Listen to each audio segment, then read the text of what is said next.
Glad to hear it. Okay, so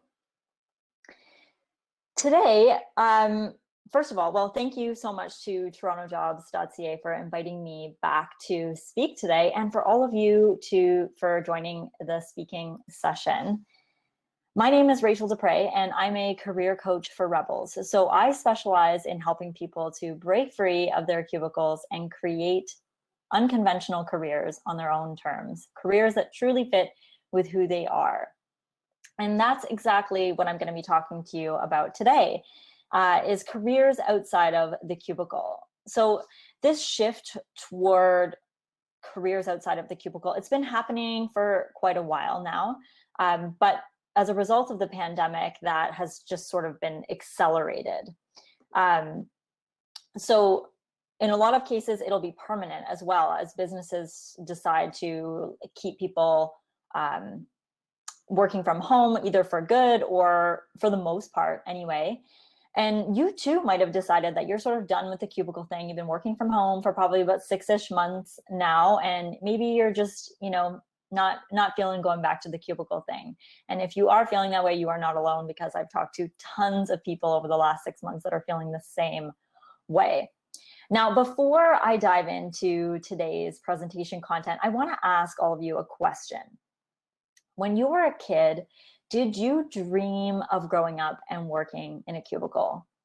Did you think, yes, you know what I want to do when I grow up? I want to sit at a desk and I want to push paper. Give me a yes in the chat if that was the type of career that you dreamt about having when you were a kid.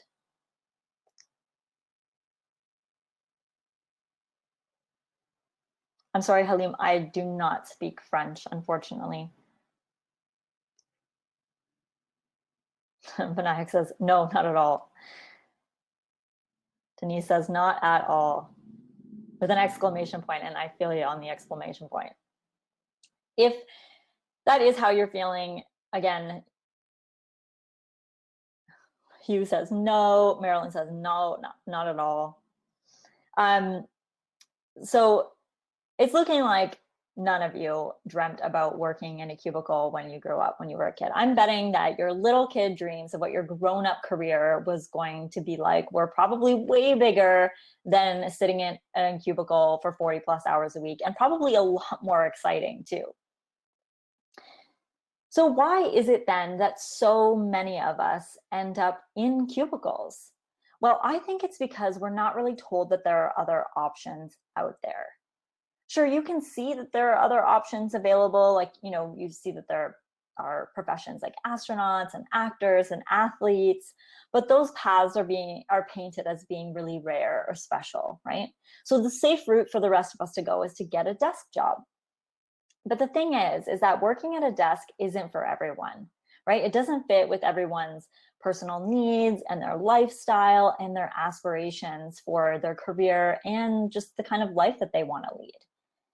And if a desk job isn't for you, and since you're joining this speaking session today, I'm betting you've got a little bit of an inkling that it's not for you.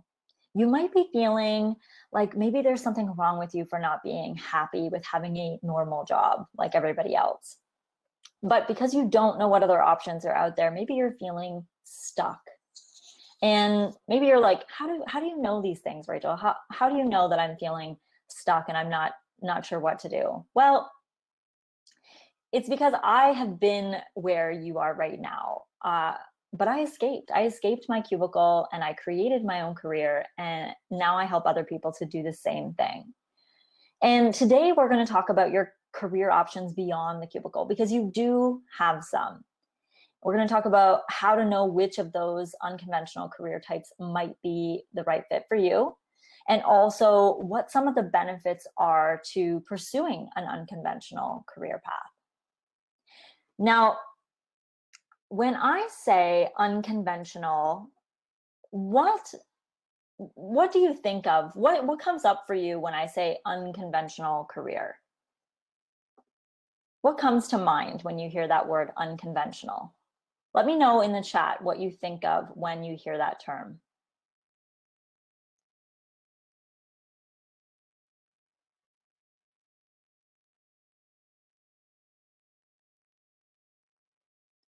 Arasan says outside of the box. Mark says risky. Oh, interesting.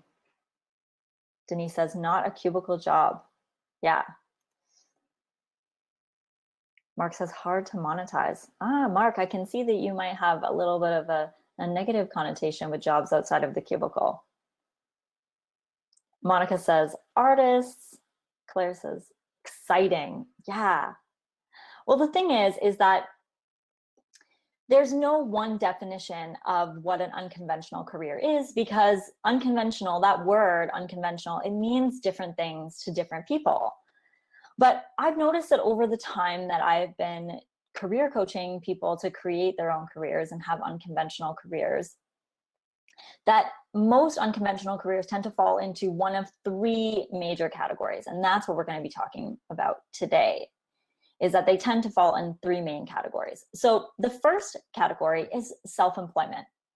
So self-employment means working for yourself, whether it's on a full-time or a part-time basis. And when I say part-time basis, I mean, I'm referring to what's called the side hustle or side gig. And this is often where people start. Having a side gig or a side hustle is often where people start, and then they will eventually grow it into a full-time business. It's also, having a side gig or a side hustle is also one of the easiest ways to start if you're looking to move away from working for an employer, because you can do it as slowly and as gradually as you'd like to, right? Because you still have a full-time job, so you can grow the side business as slowly and gradually as you want to. Now, like Mark was saying, self-employment is often painted as being risky, right? But the truth is that every single business that exists was once someone's foray into self-employment, right? Every business that exists, every corporation that is, the big multinational corporations were once someone's side business or someone's self-employment gig, right? Like, I'm sure you guys have seen those images of like Jeff Bezos from Amazon. Like, he's sitting in his office in the 1990s with like a spray painted Amazon.com sign on his wall. Like, it's just him. It's just a one-man band, right? And now Amazon is this massive multi-billion-dollar multinational corporation, right? But it started as just him working in his garage and then eventually working in a tiny little office, just him, right? So the truth of it is that our entire economy is built on self-employment. So there's a weird double standard around self-employment. It's like our entire economy is built around it, but it's often painted as being risky. And what's interesting is that a lot of common careers that are out there are actually self-employed, but we often forget that. So things like massage therapists and chiropractors, dentists, naturopaths, hairstylists, right? All of these people are, in most cases, self-employed, but we often forget that because self-employment is so intertwined with that type of career. And it's just kind of like par for the course. Like, if you are going to be a dentist, most dentists open their own practices, right? If you want to be a hairstylist, most hairstylists open their own salons. But we don't tell those people, oh, that's going to be so risky. You don't tell a dentist who's thinking about opening a practice that, oh, it's going to be risky for him to open a practice, right? So I want you to, if you're Mark, like Mark, if you feel like self-employment is risky, I want you to challenge yourself to reframe that now that you know that every business that's out there, it was somebody's foray into self-employment, and that so many different professions that we prize and we idolize are actually people who are self-employed. But self-employment can really be anything from providing a service, like one of these examples that I just mentioned, to also, you could also create a product. So it could be, something simple, like maybe creating candles or pet products, or maybe all the way to creating a piece of technology, or maybe, you are what you are selling, right? So you might be an artist or a performer, you're making music. So how do you know if the self-employment path is the right one for you? Well, the first thing is that more than skills or abilities, it's more like traits and characteristics that you embody. So the first one is independence, right? You're an independent person. You have a desire to call the shots and make your own rules and run your own show, right? You don't necessarily want to work for somebody else, hence your desire to be self-employed. And then you're self-driven, right? You are the one that's propelling you forward. You don't need anybody to tell you what to do or give you a list of, job duties and things like that. You are very self-motivated and self-driven.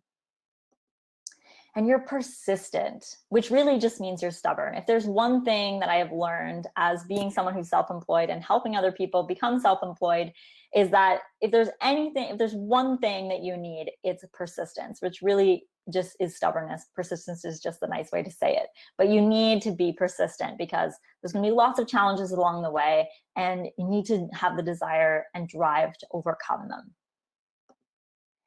And like I was saying before, you have a desire to make your own rules. Like, you want to call the shots. You don't want to have to answer to somebody or get permission for things. You want to make your own rules. And the last point is that you may have a desire to hire other people, although not necessarily, because you can pursue what's called solopreneurship, where you are the only employee of your business. This is the type of business that I run. I am the only employee of my business.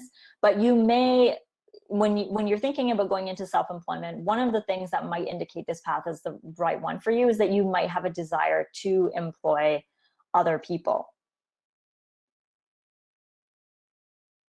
All right. So the second category of unconventional career work is called gig work. So this means having multiple part-time jobs that make up full-time work, as in hours, or full-time income.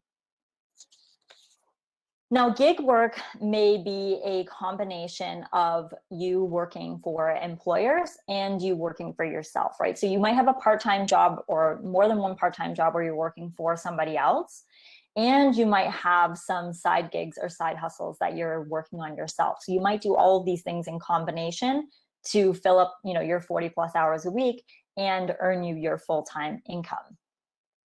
Now, this type of career path, the gig work path, is gaining a lot of traction as we start moving toward what's called the gig economy.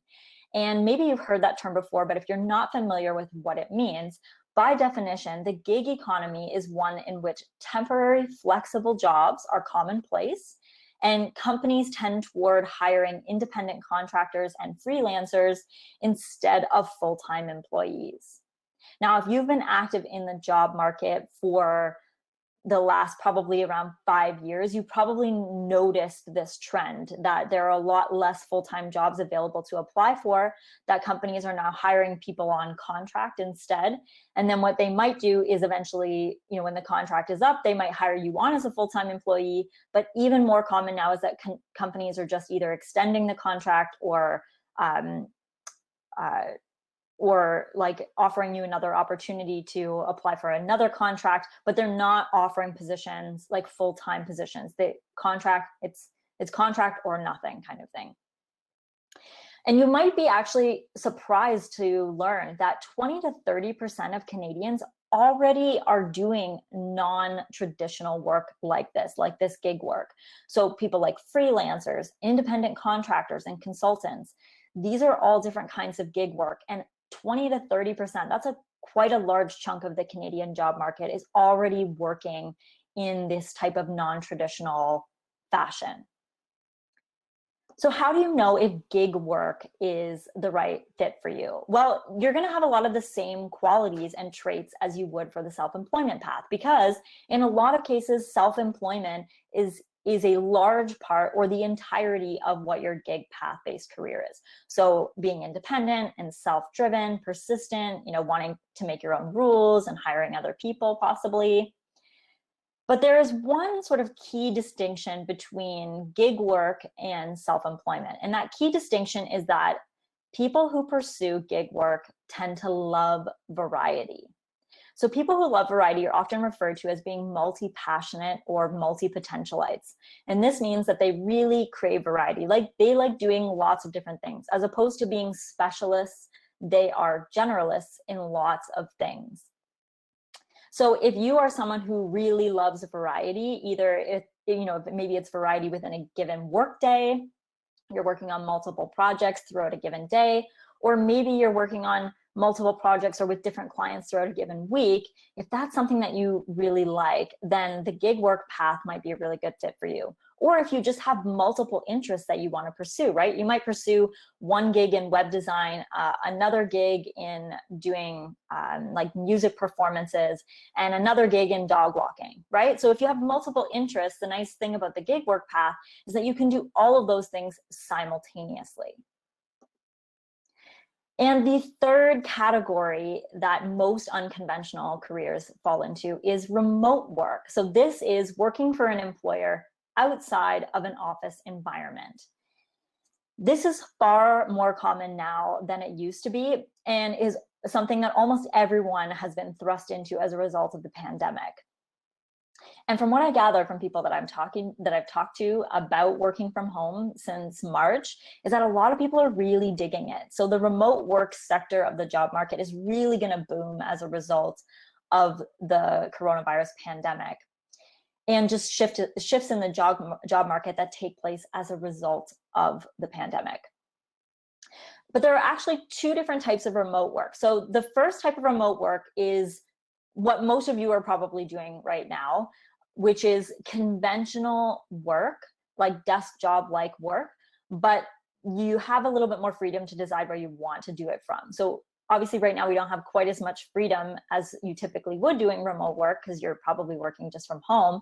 But typically if you're doing, traditional conventional work outside of an office environment, you might be able to work from home, or a cafe, or a library, or traveling while traveling the world. Like that's a big pull for a lot of people, is to want to find work that they can do while they travel nomadically, which might be a few years down the line now with all the travel restrictions, but that might be something that you're aiming for, is the ability to be able to travel or live abroad and work full time. So the remote work path might work really well for you. And then there's another type of remote work that is less common, but it is still worth noting, is that you might do unconventional work in a unique environment. So maybe that's working outdoors, like at a conservation area, or for an animal sanctuary, or maybe it's like working on a movie set or in an airplane hangar, right? So these are decidedly not desk job type work, right? So it's unconventional work that you're doing in a unique environment. So how do you know if remote work is the right fit for you? Well, you probably like the perks of unconventional work, which we're going to talk about in just a couple minutes. You like the perks of unconventional work, but you're not really interested in running your own show, right? You're not interested in being the boss or calling the shots and making your own rules. You're not interested in that part of it. And you probably value certain aspects of conventional work, like working consistent hours, having a bi-weekly paycheck, having a benefits package, and a set number of weeks of vacation, right? Those might be things that you really value about conventional work. So the remote work path might work really well for you, because it's kind of like a hybrid between working for yourself and working for somebody else. You get to enjoy some of the perks of unconventional work, but you still get a lot of the aspects that come with conventional work. Okay, so just to recap, the three main categories of unconventional careers are self-employment, gig work, and remote work. Now, before I move on to the benefits, I want to ask you, based on this information, which type of unconventional career do you think would be the best fit for you? So in the chat, type 1 for self-employment, 2 for gig work, and 3 for remote work. And I also want to mention too, that there's no saying that you can't do more than one of these things at the same time, right? So you might have a full-time remote position, but you're also pursuing a side business or multiple side businesses on the side. So feel free also to put more than one number if you think that you might want to do both of those things at the same time. Vinayak says 2. Denise says 3, 2, and 1, or are you ranking them? Vinayak says 2 together with 3. Okay.